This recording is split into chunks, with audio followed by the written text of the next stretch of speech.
Stars Ankit జగ్లన్ చూసుకుంటే తను debut సీజన్లోనే 45 tackle points సాధించి టైటన్స్ డిఫెన్స్లో ఒక ముఖ్య పాత్ర పోషించాడు.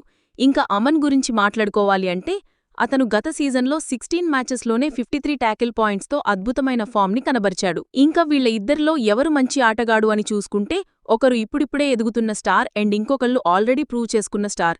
వీళ్ళ ఇద్దరిలో స్టార్టింగ్ 7లో ఎవరు ఆడతారు అనే విషయానికి వస్తే అది వీళ్ళు ప్రాక్టీస్ క్యాంప్లో వీళ్ళ ఆటతీరుని బట్టి డిసైడ్ చేస్తారు. ఈ సీజన్లో మన టైటన్స్ డిఫెన్స్లో చాలా స్ట్రాంగ్గా కనిపిస్తోంది. రైడింగ్ కూడా అంతే స్ట్రాంగ్గా ఉంది. ఈ రైడింగ్ ఇంకా డిఫెన్స్ ఈ రెండు గనక క్లిక్ అయితే ఇంక టైటన్స్ని ప్లే ఆఫ్స్కి వెళ్లకుండా ఎవరూ ఆపలేరు. ఈసారి లెఫ్ట్ కార్నర్లో అంకిత్ జగ్లన్ ఉంటే బావుంటుందా లేదా అమన్ అయితే బావుంటుందా కామెంట్ చేయండి గైస్. ఇంతవరకు చూస్తున్నారంటే మీకు ఈ వీడియో నచ్చే ఉంటది. ఈ వీడియో మీకు నచ్చింది గనక లైక్ చేయడం మర్చిపోకండి. ఇంకొకటి, వెళ్లే ముందు మన ఛానల్ని సబ్స్క్రైబ్ చేయడం మర్చిపోకండి గైస్.